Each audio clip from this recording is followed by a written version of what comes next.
Hello friends, ओम श्री गणेशाय नमः। जय माता दी। आप सभी का स्वागत है आपके अपनी यूट्यूब चैनल पर। आप सभी को नवरात्रि की हार्दिक शुभकामनाएं। आज हम नवरात्रि के छठे दिन पर दुर्गा सप्तशती पाठ के 9वें और 10वें अध्याय को प्रस्तुत करेंगे।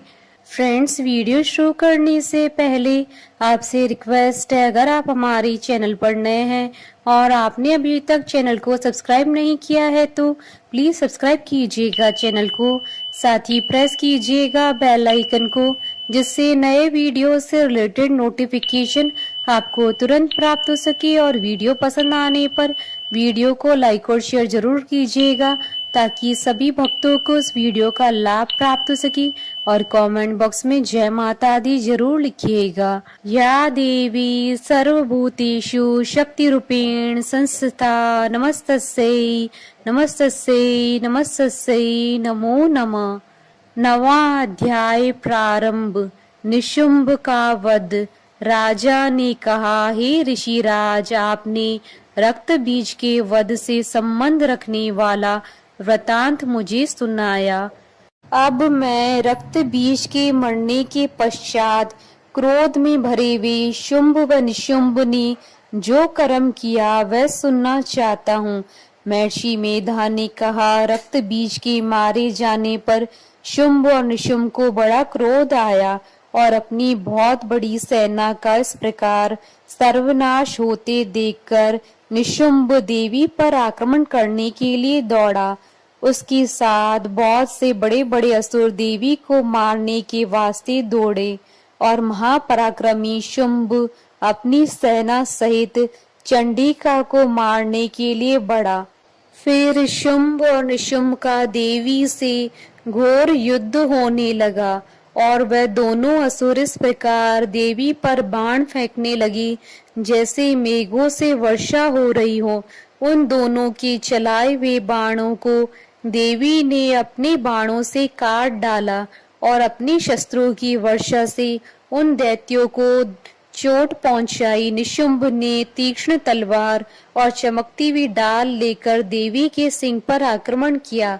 अपनी वाहन को चोट पहुंची देखकर देवी ने अपने शूरप्र नामक बाण से निशुंभ की तलवार व डाल दोनों को ही काट डाला। तलवार और डाल कट जाने पर निशुंभ ने देवी पर शक्ति से प्रहार किया।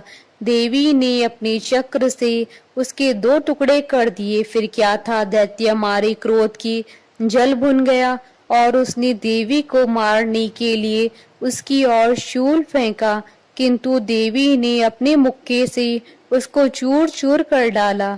फिर उसने देवी पर गदा से प्रहार किया। देवी ने त्रिशूल से गदा को भस्म कर डाला। इसके पश्चात वह फरसा हाथ में लेकर देवी की ओर लपका। देवी ने अपने तीखे बाणों से उसे धरती पर सुला दिया। अपने पराक्रमी भाई निशुंभ के इस प्रकार से मरने पर शुंभ क्रोध में भरकर देवी को मारने के लिए दौड़ा। वह रथ में बैठा हुआ उत्तम आयुधों से सुशोभित अपनी 8 बड़ी बड़ी भुजाओं से सारे आकाश को ढके हुए था। शुंभ को आते देखकर देवी ने अपना शंख बजाया और धनुष की टंकार का भी अत्यंत दुस्सह शब्द किया। साथ ही अपने घंटे के शब्द से, जो कि संपूर्ण दैत्य सेना के तेज को नष्ट करने वाला था, संपूर्ण दिशाओं में व्याप्त कर दिया। इसके पश्चात देवी के सिंह ने भी अपनी दहाड़ से, जिसे सुन बड़े बड़े बलवानों का मद चूर हो जाता था, आकाश, पृथ्वी और 10 दिशाओं को पूरित कर दिया।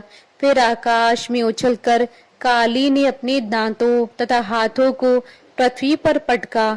उनके ऐसा करने से ऐसा शब्द हुआ जिससे कि उससे पहले के सारे शब्द शांत हो गए। इसके पश्चात शिवदूती ने असुरों के लिए भय उत्पन्न करने वाला अट्टहास किया, जिसे सुनकर दैत्य थर्रा उठे और शुंभ को बड़ा क्रोध हुआ। फिर अंबिका ने उसे, अरे दुष्ट, खड़ा रहे कहा तो आकाश से सभी देवता जय हो बोल उठे। शुंभ ने वहां आकर ज्वालाओं से युक्त एक अत्यंत भयंकर शक्ति छोड़ी, जिसे आते देखकर देवी ने अपनी मोहलाका नामक शक्ति से काट डाला। हे राजन, फिर शुंभ के सिंहनाद से तीनों लोक व्याप्त हो गए और उसकी प्रतिध्वनि से ऐसा घोर शब्द हुआ जिसने इससे पहले के सब शब्दों को जीत लिया। शुंभ के छोड़े बाणों को देवी ने और देवी के छोड़े बाणों को शुंभ ने अपने बाणों से काट सैकड़ों और हजारों टुकड़ों में परिवर्तित कर दिया। इसके पश्चात जब चंडिका ने क्रोध में भरकर शुंभ को त्रिशूल मारा तो वह मूर्छित होकर पृथ्वी पर गिर पड़ा। जब उसकी मूर्छा दूर हुई तो वह धनुष लेकर आया और अपने बाणों से उसने देवी काली तथा सिंह को घायल कर दिया। फिर उस राक्षस ने 10,000 भुजाएं धारण करके चक्रादि आयुधों से देवी को आच्छादित कर दिया। तब भगवती दुर्गा ने कुपित होकर अपने बाणों से उन चक्रों तथा बाणों को काट डाला। यह देखकर निशुंभ हाथ में गदा लेकर चंडिका को मारने के लिए दौड़ा। उसके आते ही देवी ने तीक्ष्ण धार वाले खड़ग से उसकी गदा को काट डाला। उसने फिर त्रिशूल हाथ में ले लिया। देवताओं को दुखी करने वाले निशुंभ को त्रिशूल हाथ में लिए वे आता देखकर चंडिका ने अपनी शूल से उसकी छाती पर प्रहार किया और उसकी छाती को चीर डाला। शूल विदीर्ण हो जाने पर उसकी छाती में से एक उस जैसा ही महापराक्रमी दैत्य ठहर जा कहता हुआ निकला। उसको देखकर देवी ने बड़े जोर से ठाका लगाया। अभी वह निकलने भी न पाया था कि उसका सिर अपनी तलवार से काट डाला। सिर के कटने के साथ ही वह पृथ्वी पर गिर पड़ा। तदंतर सिंह दहाड़ दहाड़ कर असुरों का भक्षण करने लगा और काली शिवदूती भी राक्षसों का रक्त पीने लगी। कौमारी की शक्ति से कितने ही महादैत्य नष्ट हो गए। ब्रह्मा जी के कमंडल के जल से कितने ही असुर समाप्त हो गए। कई दैत्य माहेश्वरी के त्रिशूल से विदीर्ण होकर पृथ्वी पर गिर पड़े और वराही के प्रहारों से छिन्न भिन्न होकर धराशायी हो गए।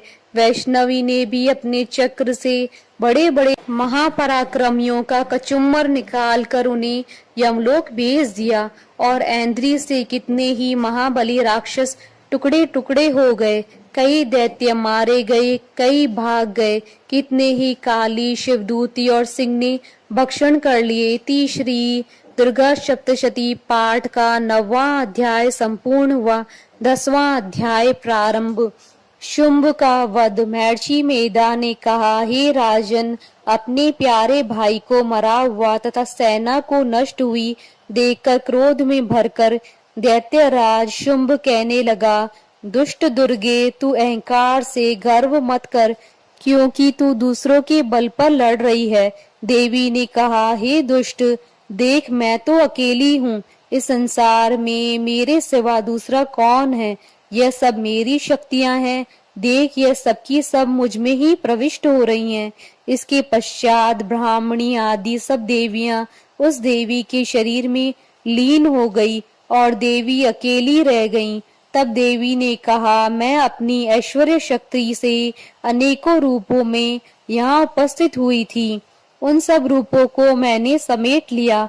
अब अकेली ही यहाँ खड़ी हूँ, तुम भी यहीं ठहरो। महर्षि मेधा ने कहा। तब देवताओं तथा राक्षसों के देखते देखते देवी तथा शुंभ में भयंकर युद्ध होने लगा। अंबिका देवी ने सैकड़ों अस्त्र शस्त्र छोड़े। दैत्यराज ने भी भयंकर अस्त्रों का प्रहार आरंभ कर दिया। देवी के छोड़े वे सैकड़ों अस्त्रों को दैत्यों ने अपने अस्त्रों से काट डाला। इसी प्रकार शुंभ ने जो अस्त्र छोड़े उनको देवी ने अपनी भयंकर हुंकार के द्वारा ही काट डाला। दैत्य ने जब सैकड़ों बाण छोड़कर देवी को ढक दिया तो क्रोध में भरकर देवी ने अपने बाणों से उसका धनुष नष्ट कर दिया। धनुष कट जाने पर दैत्येंद्र ने शक्ति चलाई, लेकिन देवी ने उसे भी काट कर फेंक दिया। फिर दैत्येंद्र चमकती हुई डाल लेकर देवी की ओर दौड़ा, किंतु जब वह देवी के समीप पहुंचा तो देवी ने अपने तीक्ष्ण बाणों से उसकी चमकने वाली डाल को भी काट डाला। फिर दैत्येंद्र का घोड़ा मर गया, रथ टूट गया, सारथी मारा गया। तब वह भयंकर मुग्दर लेकर देवी पर आक्रमण करने के लिए चला, किंतु देवी ने अपने तीक्ष्ण बाणों से उसके मुग्दर को भी काट दिया। इस प्रकार दैत्य ने क्रोध में भरकर देवी की छाती में बड़े जोर से एक मुक्का मारा।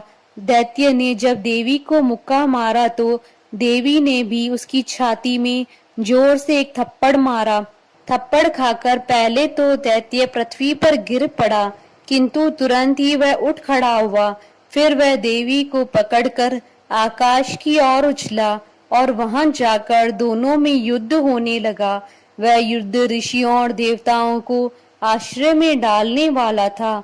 देवी आकाश में दैत्य के साथ बहुत देर तक युद्ध करती रही। फिर देवी ने उसे आकाश में घुमाकर पृथ्वी पर गिरा दिया। दुष्टात्मा दैत्य पुनः उठकर देवी को मारने के लिए दौड़ा। तब उसको अपनी ओर आता हुआ देखकर देवी ने उसकी छाती विदीर्ण करके उसको पृथ्वी पर पटक दिया।